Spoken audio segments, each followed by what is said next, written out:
In today's video, I'm gonna be showing you how to set spatial scene as your iPhone lock screen wallpaper.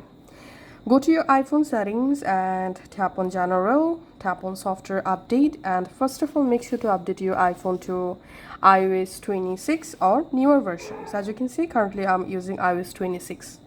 Now, go to your iPhone Photos app and select the photo, which photo you want to set to your lock screen with 3D or spatial effect. Now from the photo, tap on Share.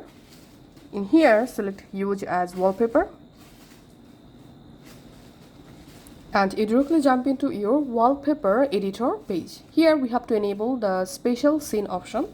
Just tap on this icon and we can see generating spatial scene creating. It may take some moments. Once created, here we have the 3D or spatial scene lock screen wallpaper. Now just tap on Add and selecting Set as Wallpaper Pair and going to my lock screen. And here we have the 3D wallpaper or spatial scene wallpaper. Thanks for watching.